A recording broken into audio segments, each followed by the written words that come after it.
Hey what's up everybody, कैसे हो आप सब। वीडियो को लाइक करो, शेयर करो और सब्सक्राइब करो। Very good morning all the students. Today we will start a new topic of biology chapter 4 and that is the cell.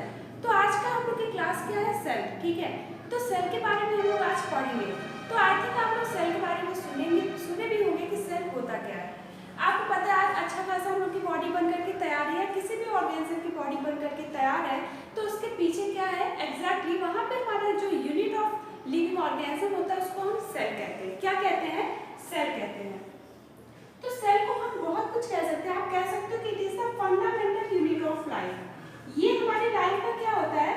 Fundamental unit of life. It means ये cell से हमारी पूरी body बन करके क्या होती है, तैयार होती है। सेल से हमारे क्या बनते हैं? टिश्यू बनेंगे। जब एक सेल हमारे जब ढेर सारे सेल एक दूसरे से कंबाइन होंगे और कंबाइन होने के बाद ये क्या बनाते हैं? टिश्यू। और ये टिश्यू हमारे क्या बनाते हैं? ऑर्गन। और ऑर्गन से हमारा क्या बनता है? सिस्टम बन करके तैयार होता है। ठीक है, तो सेल क्या है? सेल से टिश्यू बना, टिश्यू से ऑर्गन और ऑर्गन से हमारा सिस्टम बन करके तैयार होता है। जैसे कि हम बात कर ले स्टमक, लीवर, पैंक्रियाज, ये हमारे क्या है? सब ऑर्गन है और ये सेल से बन के तैयार होते हैं। तो जैसे मैंने बोला कि ये हमारे फंडामेंटल यूनिट है। इट मींस हर एक सेल का एक स्पेसिफिक फंक्शन होता है।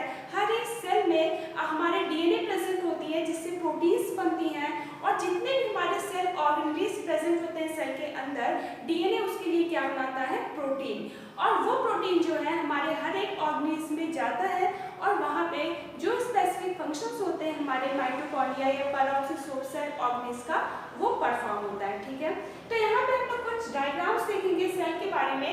ये क्या है? एनिमल सेल का मैंने डायग्राम बनाया है। एक जनरल स्ट्रक्चर है कि एग्जैक्टली सेल्स हमारे होते कैसे हैं, उनमें कौन कौन से ऑर्गेनेल्स प्रेजेंट होते हैं। तो सबसे पहले आई थिंक आपके लिए न्यू टर्म है ऑर्गेनेल्स। तो ऑर्गेनेल्स क्या होते हैं? ऑर्गेनेल्स आप कह सकते हो ये क्या हमारे स्मॉल ऑर्गन होते हैं। क्या होते हैं? स्मॉल ऑर्गन होते हैं जो हमारे सेल के अंदर प्रेजेंट होते हैं। ठीक है, तो पहली बात क्या है कि ये हमारा सेल है। ठीक है, तो आप देख रहे हो ये कोई एक बाउंड्री दिख रही है और इस बाउंड्री को हम क्या कहते हैं? Cell membrane. क्या कहते हैं? Cell membrane. सेल मेम्ब्रेन या आप इसको प्लाज्मा मेम्ब्रेन भी कह सकते हैं। क्या कह सकते हैं? Plasma membrane. तो ये जो प्लाज्मा मेम्ब्रेन है, जैसे कि हमारे घर का क्या होता है? एक वॉल होती है, घर में हमारी क्या एक बाउंड्री होती है जो हमारे घर को क्या की रहती है? पूरी तरह से प्रोटेक्शन प्रोवाइड करता है। और प्लाज्मा मेम्ब्रेन आप जानते हो हमारे घर में भी क्या गेट लगा होता है कि नहीं, मेन डोर होता है। और उस मेन डोर जब हम चाहें तभी कोई भी चीज, कोई भी इंसान अगर आ रहा है, जब हम चाहेंगे तभी वो हमारे गेट से एंटर कर सकता है। तो ठीक हमारे सेल में भी ये जो बाउंड्री है, जो प्लाज्मा मेम्ब्रेन है, ये सेलेक्टिव परमिएबल मेम्ब्रेन होता है। इट मींस वो मटेरियल जो वो चाहता है कि हमारे सेल के अंदर आए, सिर्फ वही मटेरियल्स इस सेल के अंदर एंटर कर सकता है। और इसीलिए हमारे मेम्ब्रेन्स पे पोर्स प्रेजेंट होते हैं। क्या प्रेजेंट होते हैं? पोर्स। और इसी पोर्स के द्वारा हमारे आयंस या सब्सटेंस हमारे सेल के अंदर मूव करते हैं। ठीक है, तो इसलिए हम प्लाज्मा मेम्ब्रेन को कहते हैं सेलेक्टिवली परमिएबल मेम्ब्रेन। ठीक है, तो सेल के अंदर हमारा माइटोकॉन्ड्रिया, न्यूक्लियस, वेरी इंपॉर्टेंट, सबसे अच्छा जो सेंट्रली हमारा लोकेटेड है उसको हम न्यूक्लियस कहते हैं। और न्यूक्लियस में बहुत ही इंपॉर्टेंट चीज प्रेजेंट होता है, दैट इज द डीएनए। क्या प्रेजेंट होता है? डीएनए। और डीएनए का फुल फॉर्म क्या है? अक्सर आपका वन वर्ड में क्वेश्चन पूछा जाता है। ये होता है डीऑक्सी राइबो न्यूक्लिक एसिड। ठीक है, तो ये हमारा जो डीएनए का फुल फॉर्म है, अक्सर ये वन वर्ड में पूछा जाता है और आपको हमेशा कंफ्यूज भी करता है। तो एक चीज और बहुत इंपॉर्टेंट है कि डीएनए का एग्जैक्ट लोकेशन क्या है, कि डीएनए प्रेजेंट कहाँ होता है।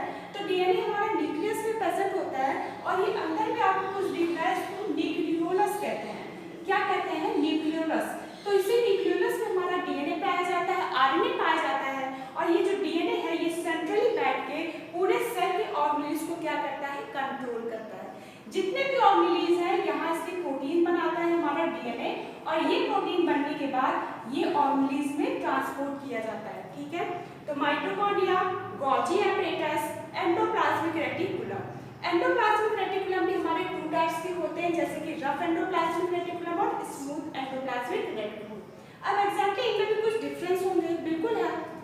अगर हम बात करें स्मूथ एंडोप्लाज्मिक रेटिकुलम, तो हमारे जो स्मूथ एंडोप्लाज्मिक रेटिकुलम है, ये क्या, अगर सिर्फ एंडोप्लाज्मिक रेटिकुलम प्रेजेंट है, इट मींस विदाउट द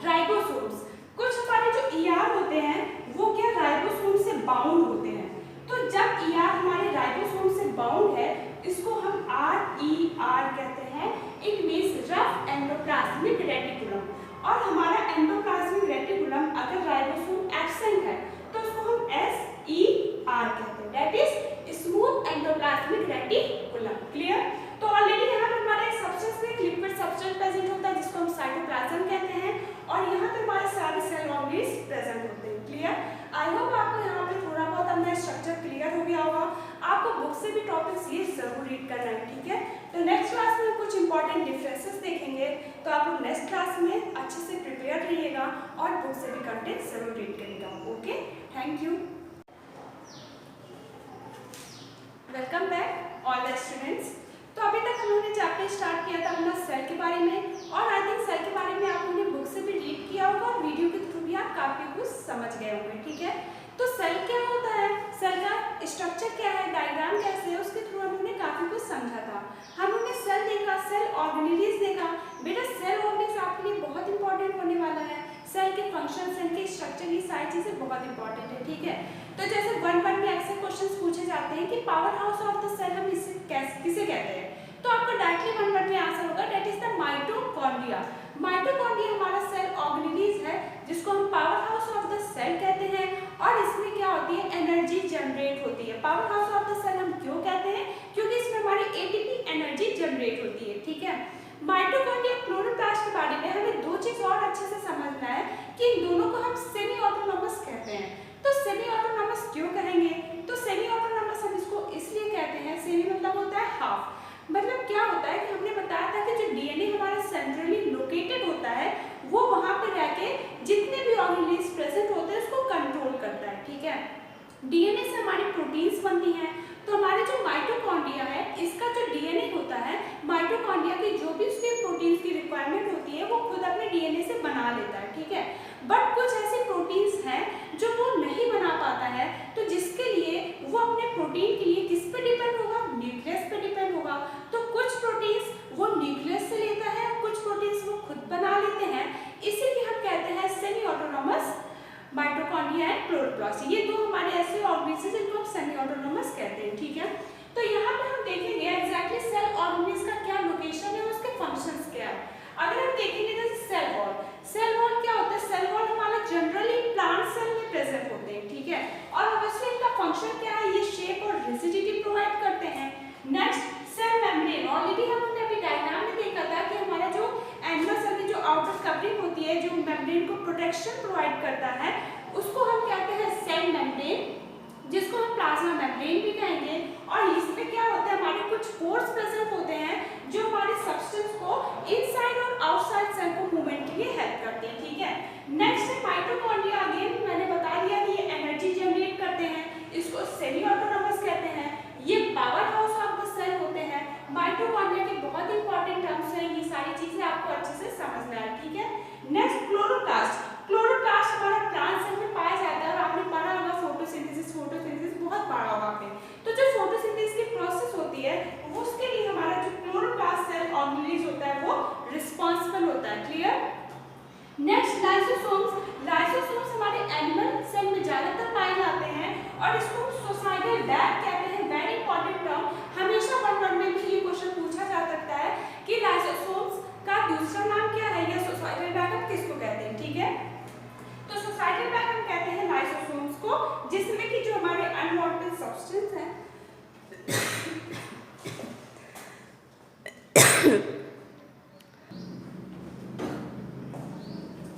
तो अभी तक हम लोग लाइसोसोम्स के बारे में पढ़ रहे थे।